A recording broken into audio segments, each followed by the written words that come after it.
welcome back to the Mob Mentality Show. We're here with myself and Austin Chadwick, who's the co-host. I'm Chris Lucian, and today we have Emily Bache here with us, and we're going to talk about a few things: the coach role in an ensemble, the Samman Coaching Method, which Emily has recently written a book about, and persuading teams to get coaching and try ensemble working. So. Emily, if you can take a moment to just introduce yourself and talk about your experience in the space, and then we can go from there. Hi, thank you for inviting me to come onto this show. It's really good to meet you. So my name is Emily. I'm a technical agile coach. I live in Sweden, although I grew up in the UK, hence the British accent. And yeah, so I've been doing technical coaching for a few years. And as you mentioned, I just wrote a book about basically the style of coaching that I use. And a large part of that is ensemble working with developers as a coach to try and help them to apply technical practices like, TDD and refactoring and all the stuff that you need to be really agile in the code. Yeah, that's fantastic. So maybe we can get right into it. So let's talk a little bit about the coaching role in an ensemble and what that means for you and what that looks like. Yeah, so when I'm going into a team to coach them, most of the time they don't already know how to do ensemble working. So that's the first thing. As a coach, I've got to help them to get into those roles and know when to speak and when not to speak and when to take the keyboard. But that's a really good thing for them to learn in and of itself. It's a useful thing that teams can then do afterwards when I've gone as the coach. But the role of a coach in an ensemble, when the team has learned the skills and knows what they're doing, then you can start to actually coach the rest of development, as I see it. So at the start, when I'm meeting a team, usually it's right, okay, we're going to learn this ensemble thing. Now it's your turn to navigate. No, do it like this, But then eventually I can just start saying, okay, let's look at our test design there. I think you could improve that, or I think we should be writing a test now, or actually coaching the development skills and not the process of ensemble working.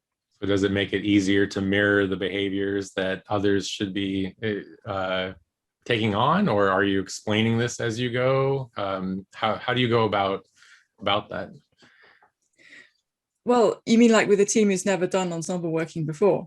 Well, say that you got into ensemble and they've learned how to do that, but maybe at some point you see, oh, well, we should be doing a unit test right now. Do you say it in that way, or is it a question of, how do we defend ourselves against this becoming a bug in the future? Or like, I guess, like, what's the, how do you finesse it, if you do at all, or are you just very direct?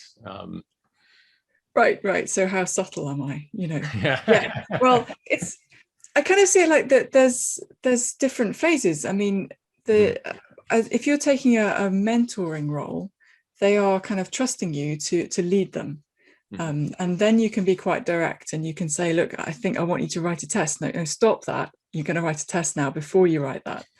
And they've if they trust me enough to let me do that, then that's great. But I would expect that over time that they would need less and less of that kind of direct prompting. And I can go more to a facilitation role or a coaching role where I'm just basically kind of prompting them or asking questions like, it's been a while since we wrote any tests, or, maybe that's a bit too lean, but, you can start to kind of be a bit more subtle about it, because they will be doing more for themselves.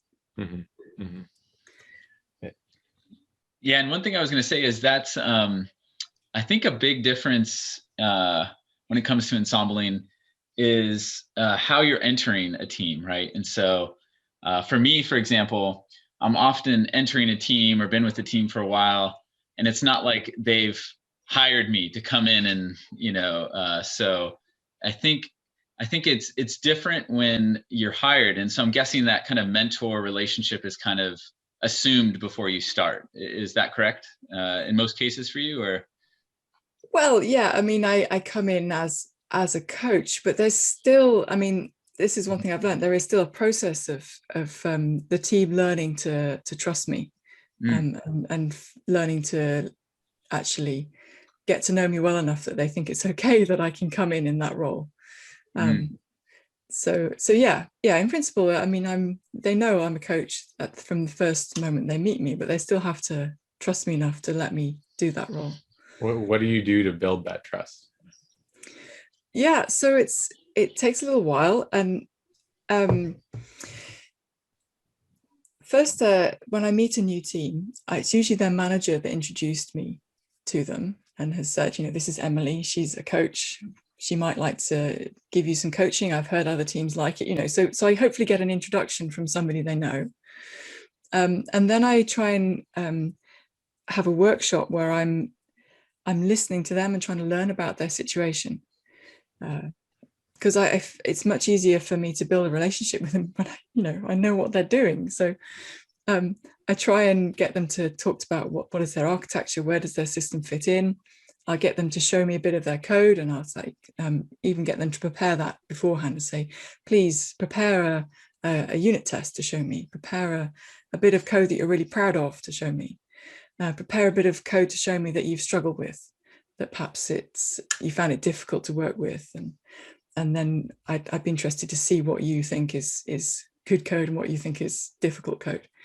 And so we'll talk about that code, and I'll try and understand their situation, and then I'll just ask them questions about. So that's the first part of the workshop, is looking at the code, and then the second part is basically I'm trying to work out how they see their situation, and I ask them to imagine what is preventing them from being really happy and productive in their work as a developer. And so I kind of going for this happy and productive, ideal. Yeah. And what is stopping you from being that? And usually they come up with things like, oh, we have these deadlines, and the requirements are too vague, and too many meetings, and the code base is huge and difficult to understand. And that's where I can start asking them more about that, because I can't do a lot about their deadlines and their meetings. But I can perhaps find out, is there something in the code base is difficult, and they don't have the skills with the programming languages maybe they're using. So listening to them, really getting them to talk about that. Yeah, so it's all about building up a relationship with the team, and so that was quite a long answer. No, it's good. So maybe can you tell us a little bit about the Samman coaching method then? And so maybe you've built up the trust, and now maybe you're in this coaching role. Is that how that works? Or yeah. So the Samman coaching method, it's got two main parts. The first part is the ensemble working, where I as the coach come in with the whole team, and we spend a number of sessions, 2-hour sessions, trying to work on a task that's something from their backlog, something in their code base that we've chosen to work on together in these sessions. And often they won't work on that task except for in these sessions with me. And we'll see if we can make some progress in their real code base with some tests and so on. And then the second part of the Samman coaching method is the learning hours. And that's where we need to try and learn some theory, practice some skills, go back to the basics of test-driven development and refactoring, and handling legacy code techniques and things like that. So an hour is not very long for a training session, which is what this is basically, but it's just long enough to introduce a topic. If I've got a very specific learning goal, I can have an exercise that's quite structured for them to practice on. we can go through a point like, we could have a session on designing tests with a range act assert, or a session on the common code smells, and do like 3 code smells maybe, and yeah, stuff like that. So if I've planned it well enough, an hour is long enough to go through a topic like that. Excellent. And how long do people typically go through the Samman Technical Coaching Method? Like, is it typically a certain amount of time, or is it indefinite in some places, basically? Right. Well, usually I go into an organization and there's a lot of teams and not many coaches. So I want to try, I don't want to spread myself so thin that nothing, there's no impact, but I do want to get around more than one team, ideally. So I try and do coaching blocks. So a coaching day for a team is 2 hours ensemble working and 1 learning hour. So that's effectively half a day. So I can do 2 teams in a day if I'm feeling, yeah, I've done 2 teams in a day. It works. It's hard work, but it does go okay. 3 is even more hard work. And then I can do 10 coaching days with a team, either over 2 weeks, or actually I prefer to spread it over 3 weeks, so I get a few days off. And then I'll go and coach another team, or take a break, or go to a conference or something. So the team gets these blocks of like 10 coaching days, half days over 3 weeks, with gaps in between where they can practice what they've learned and carry on with all their other work, and gradually, hopefully, get the hang of some of the things that we're going through in the coaching. Gotcha. Right on. That's helpful, and I guess that makes sense why, kind of as you were saying before, when you come in, you might start out more structured and direct with your guidance, and I think given that time frame, it makes sense that it's structured with katas and things like that. Yeah, and is there? I guess I tend to love katas as well. Is there a couple favorites of yours that you tend to go to first? Oh yes, I mean, I love code katas, and I like inventing them, and I've got a lot on my GitHub page. So I must mention the Gilded Rose, because that's the most popular kata on my page, and a lot of people really like it. It's really fun. I really like tennis. I use that one quite a lot. Tennis refactoring kata. And then yeah. Then there's a lot of other ones. Shopping baskets and fizzbuzz, and quite small katas for practicing test-driven development.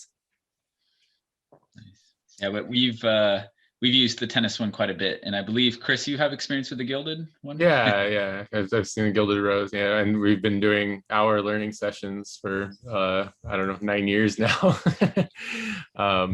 So yeah, it's pretty interesting.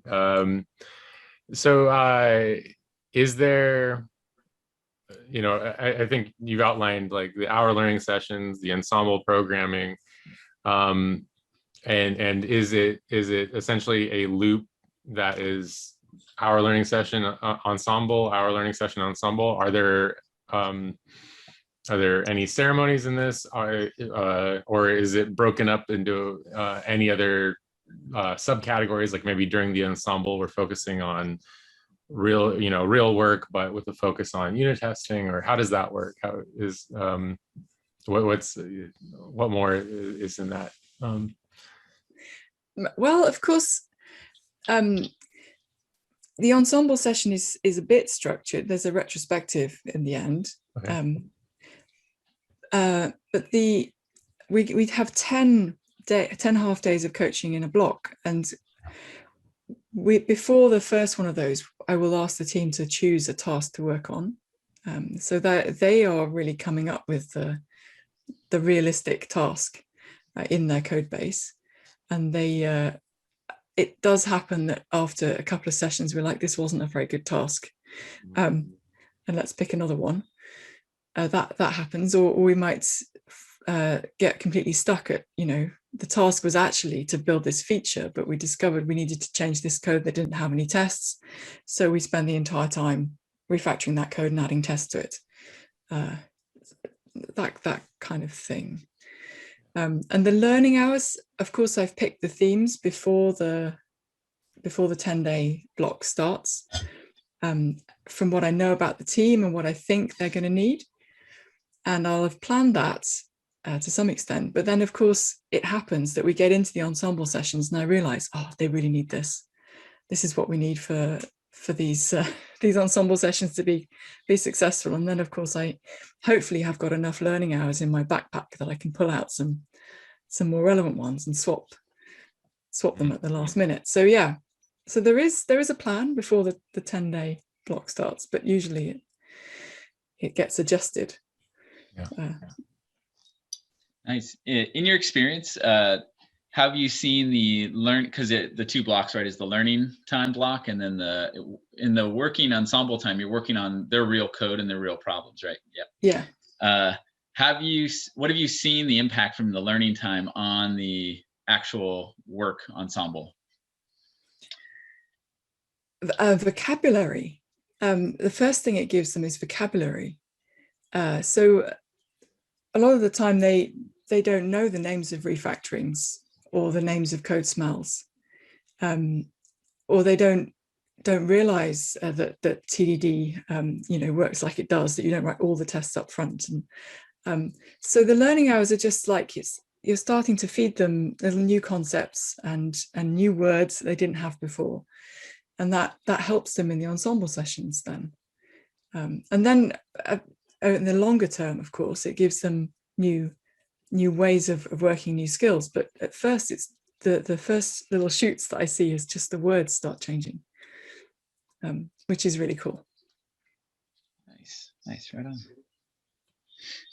So I guess the next step in all of this is, I guess, how would you go about or recommend persuading teams to get technical coaching or coaching in general, and or try ensemble programming? Well, I mean, for a team that wants to get better at agile practices, and then I'm just kind of thinking, because there's a thing there that they've got to find somebody willing to coach them. Maybe there's somebody in the team who wants to take that career road and is thinking, I could be a coach. And then, so that's the first thing. You've got to find somebody who can step into that role. I mean, you don't need a coach to try ensemble working, actually, but it goes a little bit more smoothly, I think, if you have somebody who's done it before and can act in a bit of a facilitating role.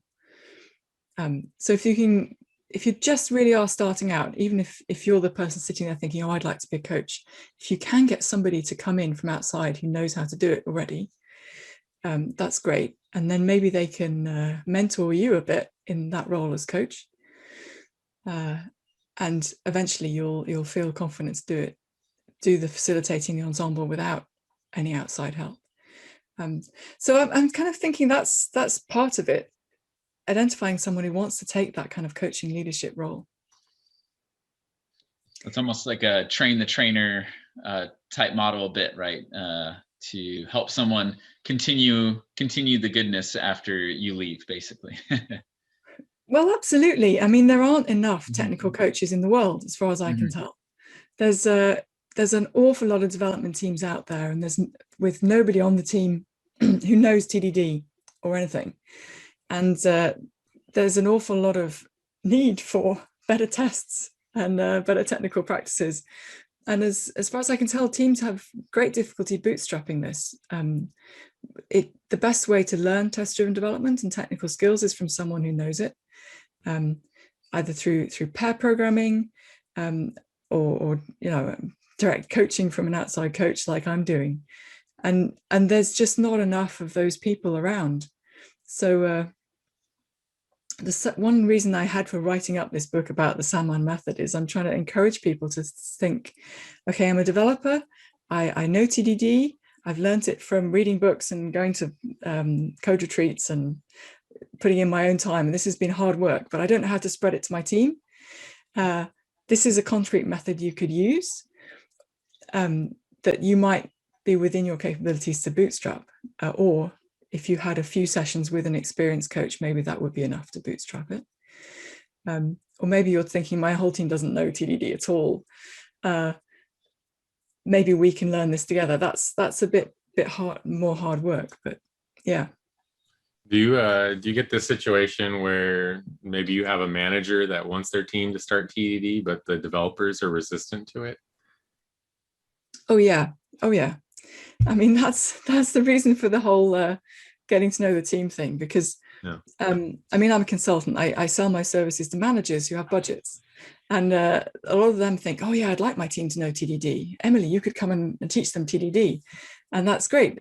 But I can't just walk in and start coaching them until they have accepted me, and decided to trust me that TDD could be something they might be interested in learning. They'll at least suspend their disbelief long enough to listen to me for a few sessions. So yeah, so that it's absolutely crucial that part between the manager saying, yes, we've got a budget, and the team agreeing to the first ensemble session. That what happens in between there is absolutely crucial for this actually working. Yeah, I could definitely see that, because I think everyone's been, or at least many people have been in the shoes of a team member who someone up high has decided, you need this, and the person, at least I've seen it before, the person comes in like, oh, here's a hammer, go find some nails, kind of situation, right? Where I like where you come and you say like, oh, what are your problems? Oh, here's some things that might help with your problems, right? And so you're here to help solve problems, not implement a thing, right?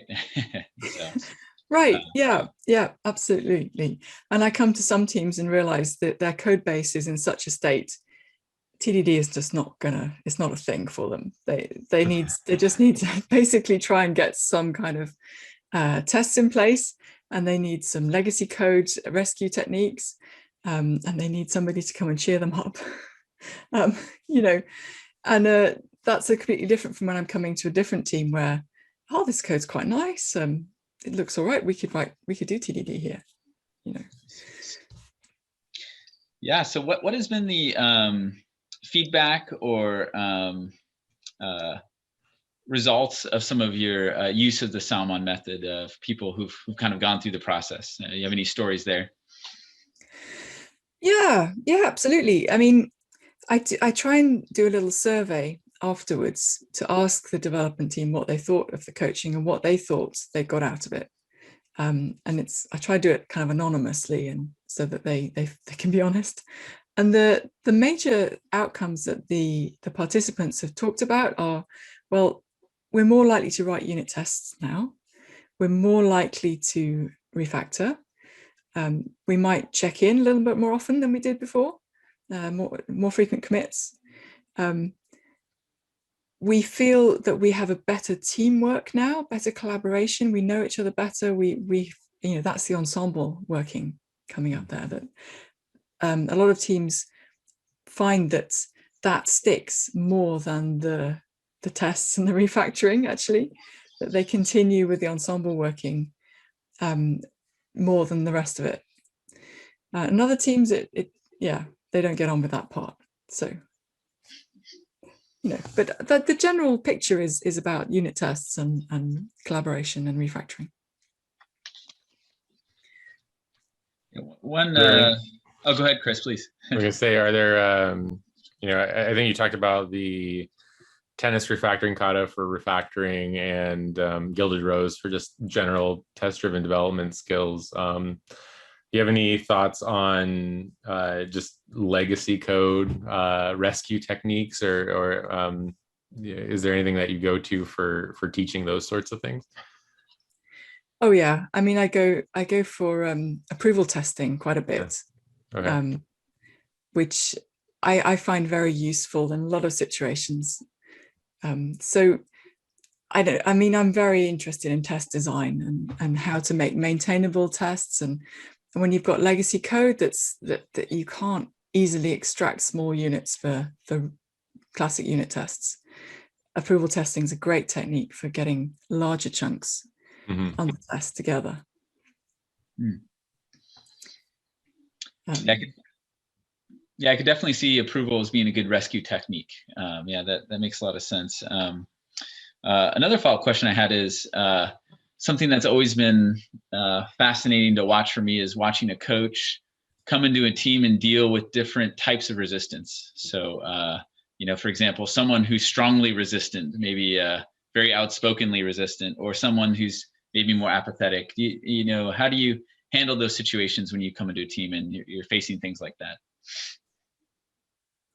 So when you say really resistant, you mean to the whole idea of working in ensemble, or you mean resistant to some technique I'm trying to get them to use, or all of the Either, I above? suppose. Yeah, either. Yeah. Maybe I've been lucky. I mean, the most resistance I've felt is when I've met these people who are like, yeah, but I'm trying to make, sorry, I need to organize my thoughts. Which example am I going to talk about? So it's the extremely experienced programmer who is incredibly skilled with Emacs or Vim, one or the other. And I'm showing them a complex IDE with lots of refactoring tools in it. And it's like, I don't want anything, they're just like, I don't want anything to do with that thing. It's not Emacs. Then you just have to be kind of, right, well, fine. When you're being the typist, you can use your tools. I've just got this minimum level that there have to be line numbers. The font size has to be large enough for us to see it, and there has to be syntax highlighting. As long as you can manage that and you can navigate your tools, that's fine. We'll let you type with your tools.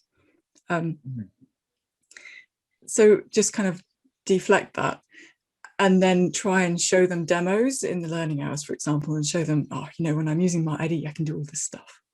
And knowing that that's really hard to do in their tools, and trying to hope that they'll kind of feel that they might be safe to try it. So that's one thing, just trying to make it safe for them to try, and it's okay for them to carry on with what they've got. So that was one thing. And then, but I'm thinking of another guy who was very, very skeptical to the idea of unit tests. He decided that it was much more useful with larger granularity tests, like integration tests or whole microservice tests. Actually, he was working with a microservice. He was like, there's no point in testing the pieces of this. We'll just test the whole microservice. And I was coming in and trying to teach unit testing techniques. And he was like the senior person in the team. And in the initial workshops, when we were getting to know him and he was talking about this, he didn't like unit tests. And I was saying, well, that's interesting, because I find them quite useful. And he said, yeah, but the thing is, my team is not very good at designing test cases, and they don't design very good integration tests and microservice tests.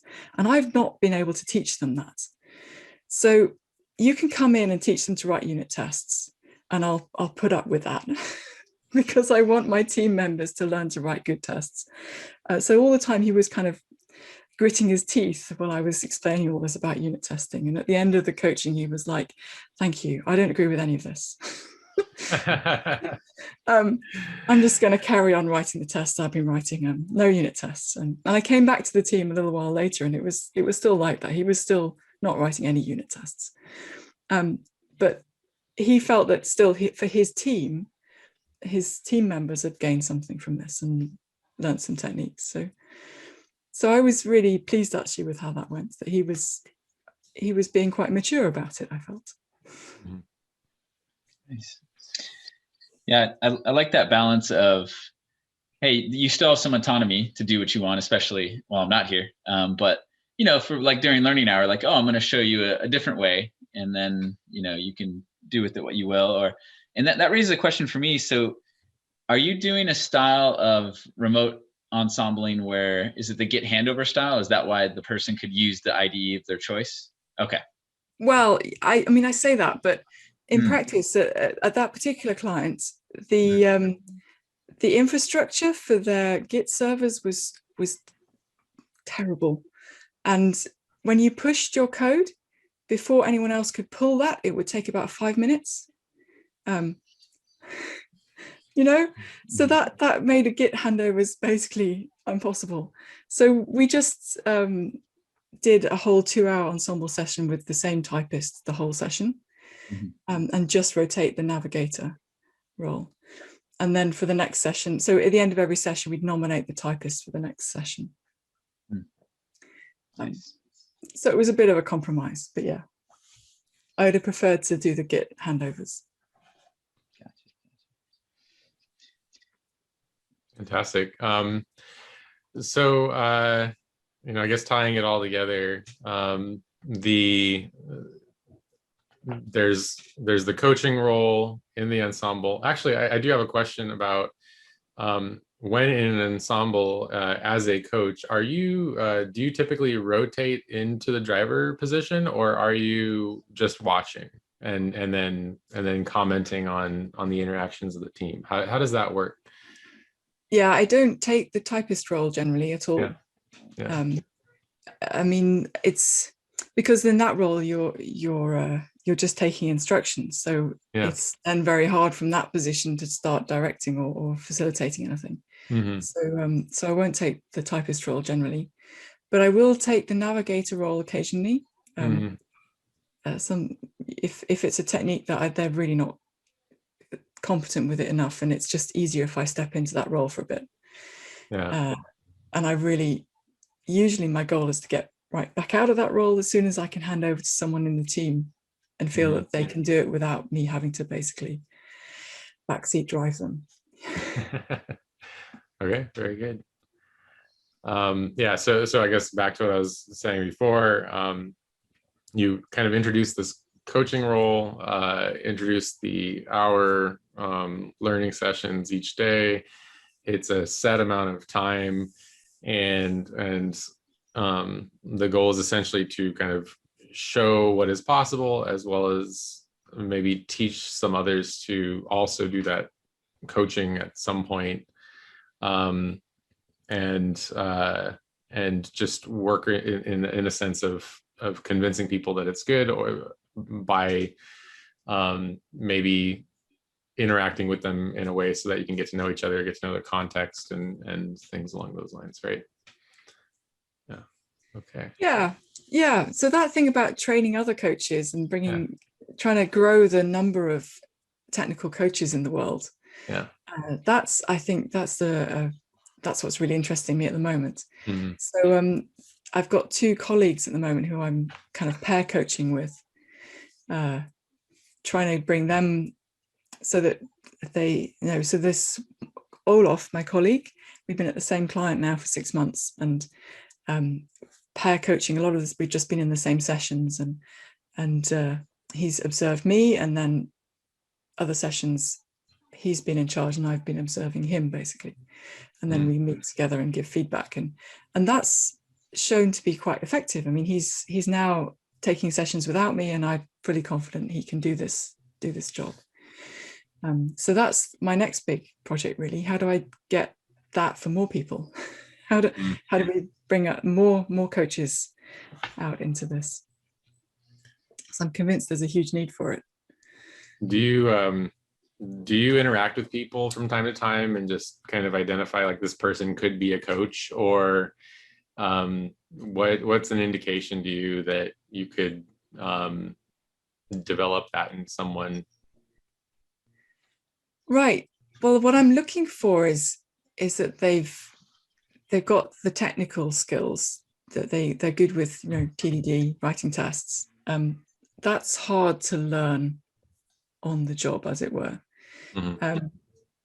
And of course that they want to take more of a technical leadership position, and that they've got a certain amount of social skills, I guess, that's needed as well for a good coach. So I've got one client I'm going to be working with soon, where their lead developer is very interested to become a coach, and so I'm going to be kind of pair coaching with him and his team. So I haven't started doing that yet, but I'm hopeful that might be a model for this. Great. And I guess there's also community events that people can meet each other at, and things like that, and just getting people inspired to attend these events could also help with that, maybe. Oh yeah, yeah, I mean, code retreats and conferences and all that. Yeah. That's where I learned all these skills. I started leading coding dojos at my local Ruby user group like 15 years ago. That's how I got started with this whole journey of technical coaching. So yeah, if you can find a good meetup or conference, something like that. Yeah, I've definitely seen Ensembling really help with spreading the coaching or facilitation skill around. There's been times where I've seen someone with that skill being with a mob for several months, and then when they leave, someone naturally picks it up, or they were kind of naturally picking it up as they were there. And it's just, I've probably seen that 5-10 times now, and it's just enjoyable to watch every time. So has there been a time where you were a coach, but you weren't ensembling as part of your coaching technique? Well, I mean, the thing is, I did this whole thing with coding dojos. That's what it started with 15 years ago. Code katas, 2 to 3 hours, group of programmers, randori in a full group or in pairs. I did a lot of those. And as a coach, I was also going in, well, I mean, it wasn't so much coaching as training, really. I mean, going into a company and leading a series of coding dojos. I did some of that, but without the ensembling part, it just isn't as effective. I had this experience at several different companies. I'd come in and lead a series of coding dojos and everyone would be like, oh yeah, this is great, TDD. And then I'd talk to them a while later and realize, no, they're not doing TDD in their production code.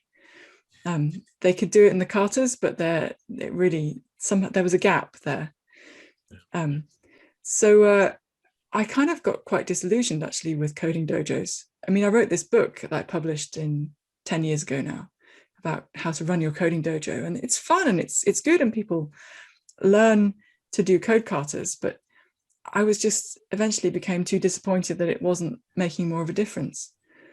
And that's where I think combining those kind of learning hours with the katas, with the ensemble working in their production code, that's kind of the key to making it actually stick. And I think I've witnessed that, I think, many times where I've been in kind of like a teacher role of like, hey, this is the way that you might go about doing this thing, or even hosting a kata or dojo, and then it doesn't see, no one, I think it might be a courage thing, or maybe just like we have this deadline and it's pressing down on us, and so we don't want to do it, and so there's all these reasons why people don't write that first unit test in their production code. So I totally agree. I think that it's absolutely necessary to form an ensemble, and that's the way that practices organically spread. I think that if you don't have this like network of ideas where these ideas are moving from person to person often, then new ideas have a very small chance of actually succeeding in an environment with many people. And so this just creates a network, and then that network's value grows by the number of interacting components of that network. Absolutely. I can definitely attest to that too. So when you start ensembling on the real production code, you see the excuses is maybe the negative way to put it, but the reasons why, we can't do a unit test here. It was easy in the FizzBuzz dojo, but here are all the 10 reasons why we can't do it here. And if you're there with them, you can be like, you're right, those are tough, but here's this technique to isolate this piece of code, or here's an approval test, or you know what I mean? And for those who are maybe more apathetic or resistant, they have to, they get a chance to show them how it can actually be done. And without that, you can see a lot of ideas die very quickly. Yeah. Well, it looks like we might be hitting our time box. And so before we close the show, is there anything you'd like to share or plug? Well, of course, we've already talked about my book. What's the title of the book? It's called Technical Agile Coaching with the Samman Method. And so it's aimed at people who are interested in doing technical coaching, I guess. And there's a website that goes with the book, which is sammancoaching.org, which is my site. There's lots of materials there that you're free to use. It's all released under Creative Commons. You just have to credit me if you use one of my learning hours or something like that. Right. So I'm really serious about this. There need to be more technical coaches in the world, and I'm giving away stuff in the hope that people will pick it up and do it better than I do. Even become my competitors. This is great. There's a lot of space in the world for more coaches. Fantastic. So I think with that, if you know somebody that might be a good candidate for a technical coaching role, please share this episode with them, and so they can hear a little bit more about it, and that'll be really good. And like and subscribe and hit the bell to get notifications every time we release one of these episodes. And with that said, thank you very much for tuning in. Thank you, Emily, for being with us, and we will see everybody next time. Bye, everyone. Bye-bye. Thank you.